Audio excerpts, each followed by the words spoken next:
முதலாளிகளுக்கு அந்நிய முதலீட்டிற்கு உங்க பிரச்சனை என்ன? உங்க பிரச்சனை என்ன? உங்க பிரச்சனை என்னன்னு சொல்லுங்க. பார்த்தா தெரியல, பேசிட்டு இருக்கும்போது குறுக்க பேசுறேன் என்ன அர்த்தம்? நீங்க வந்து பேசுறீங்களா?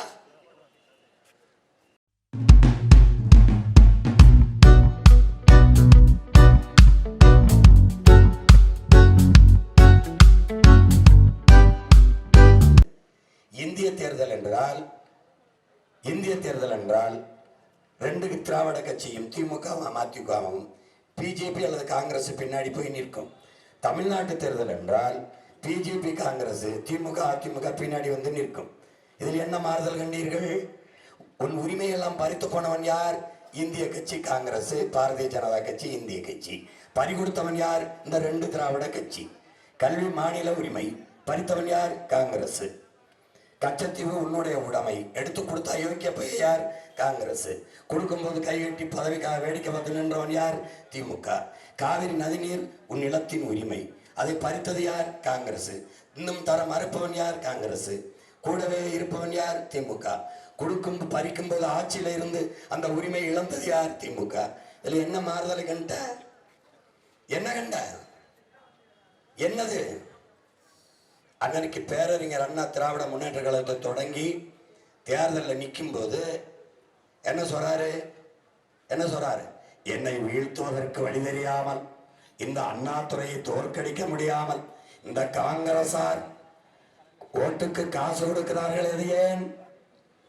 அதுவும் 7 கடல் தாண்டி 7 மலை தாண்டி வெங்கடாசலபதியை, அந்த 7 மலையானை துணைக்கு அழைத்து வருவது ஏன்? அவன் படத்திலே அடித்து சத்தியம் வாங்குவது ஏன்?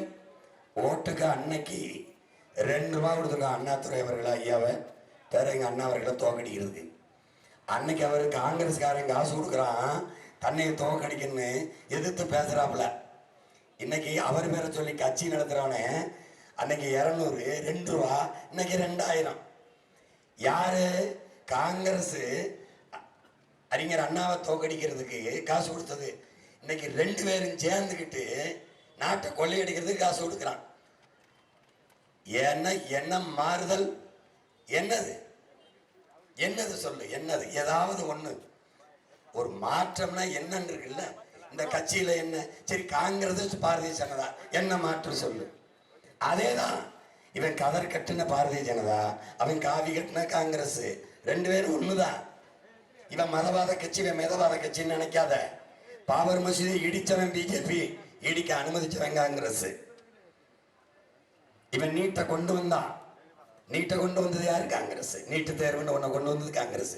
சரக்கு மற்றும் சேவை வரின்னு வரின்னு நம்ம எல்லா வரியும் சுருட்டி கொண்டு போற அந்த ஜிஎஸ்டி கொண்டு வந்தது யாரு? காங்கிரஸ். என்ஐஏ என்ஆர்சின்னு ஆழ்த்திக்கு சட்டத்தை கொண்டு வந்தது யார்? காங்கிரஸ். இப்ப செயல்படுத்தினது யார்? பிஜேபி. பெத்து பேர் வச்சது காங்கிரஸ், ஊட்டமா உணவு கொடுத்து வளர்க்கறது பிஜேபி. என்ன மாறுதலை கண்டா? சரி, காங்கிரசின் வெளிவர கொள்கை என்ன? அதேதான். பிஜேபியின் கொள்கை அதேதான். பொருளாதார கொள்கை உலகமயம், தனியார் மயம், தாராளமயம் காங்கிரஸ். பிஜேபி அதேதான். நாட்டை சந்தையாக்கி மக்களை நுகர்கிற மந்தையாக்குனதை தவிர 2 பேருக்கும் பொருளாதார கொள்கையில் மாற்று ஒன்றுதான். வேற என்ன? மருத்துவ கொள்கை அதேதான், கல்வி கொள்கை அதேதான். வேற என்ன மாற்ற கண்டுட்ட? சொல்லு பாப்போம். ஒன்னு சொல்லு. பாதுகாப்பு கொள்கை அதான். ராணுவ தளவாடங்கள் உற்பத்தி 100 விழுக்காடு அந்நிய முதலாளிகளுக்கு, அந்நிய முதலீட்டிற்கு. உங்க பிரச்சனை என்ன? உங்க பிரச்சனை என்னன்னு சொல்லுங்க. பார்த்தா தெரியல, பேசிட்டு இருக்கும்போது குறுக்க பேசுறேன் என்ன அர்த்தம்? நீங்க வந்து பேசுறீங்களா?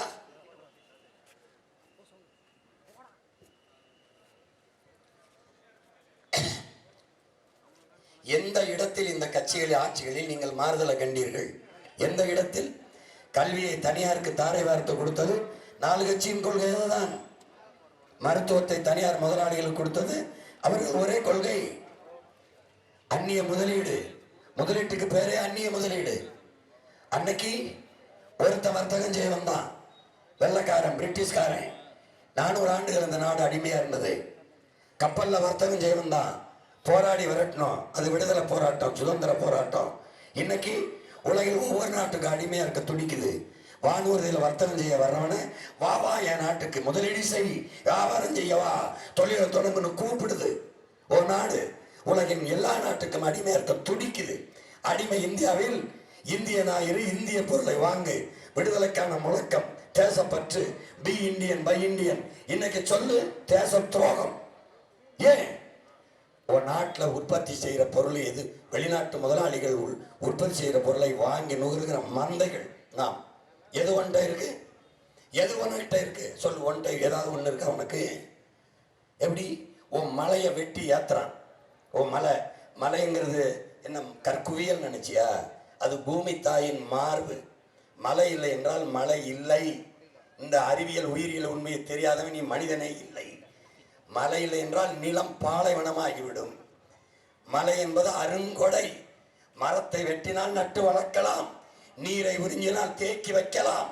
மலையை எப்படி உருவாக்குவாய் யோசிச்சு பாரு. உன் கையெழுத்துல அமெரிக்க அதிபர் ட்ரம்ப் கையெழுத்து போட்டா மலை வளர்ந்துருமா? இல்ல நாடாளுமன்றத்தில் சட்டம் இயற்றினா வளர்ந்துருமா? இல்ல உன் தொழுகையால், உன் அழுகையால், உன் ஜபத்தால், உன் வழிபாட்டால் அரையங்களை வளர்ப்பியா? எப்படி எப்படி? கண் முன்னாடி உன் தாயின் மாரை அறுத்து ரத்தம் குடிக்கிறான், நீ வேடிக்கை பார்த்துக்கிட்டு நிற்கிற.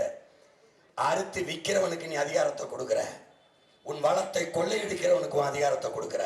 கண் முன்னே உங்கள் வளங்கள் களவு போவதை பார்த்து கொண்டிருக்க நீங்கள் சபிக்கப்பட்டு விட்டீர்கள்ங்கிறான் ஜான் பெர்கின், அமெரிக்க பொருளாதார அடியாளின் வாக்குமூலத்தை எழுதியவன்.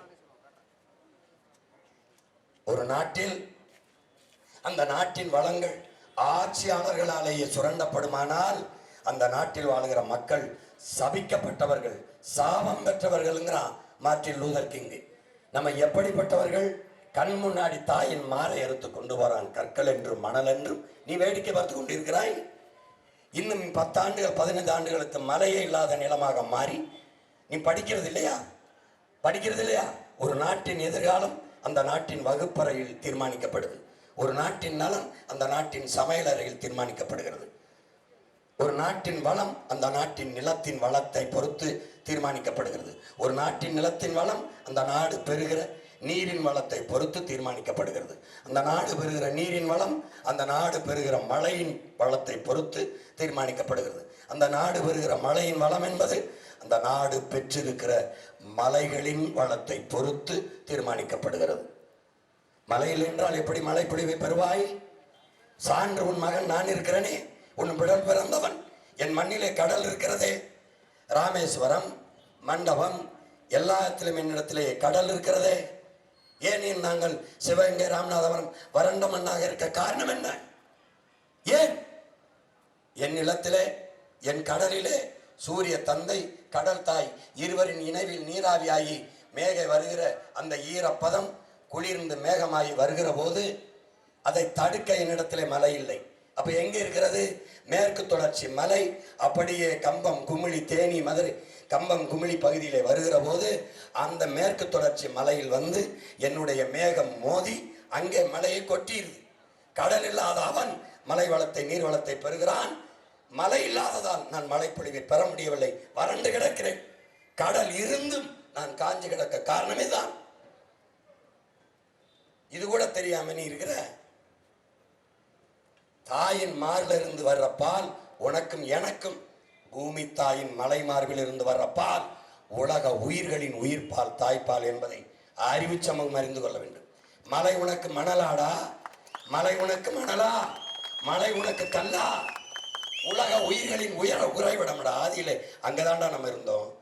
குன்றில் வாழ்ந்ததால் குன்றவர்கள், இன் உச்சரிப்பு குறைந்து குறைந்து குறவர்கள் என்று அழைக்கப்பட்டோம். பூராப்பையில நம்ம குறப்பைய மக்கள் ஆதியில் குறவர் குடியில் இருந்துதான் இத்தனை குடியாக நம்ம வந்தோம். வரலாற்றை படி, முதல்ல படி. வரலாற்றை படிக்காதவன் வரலாற்றை படைக்க முடியாதென்கிறார் அண்ணல் அம்பேத்கர். படி, நீ யார் என்று படி. மானுட குலத்தின் வரலாற்றை படி, தோற்றுவாயை படி. பல லட்சக்கணக்கான வாழ்விடம் கருவறையடா மலை. மலையிலன்னா எப்படி? மலையில இருந்தாண்டா அருவி, அருவியில் இருந்தாண்டா ஆறு, ஆறுல இருந்தாண்டா அந்த பூமி தாய் மலை மார்பில் இருந்து வர்ற பாலடா அருவி. அதுல இருந்தா ஆறு, ஆறுல இருந்து நீர், நீர்ல இருந்து சோறு, சோறுல இருந்து வயிறு, வயிறுல இருந்து உயிர், அதுக்கப்புறம் தான்டா வாழ்க்கை. இது இல்லைன்னா எங்க வாழ்வ?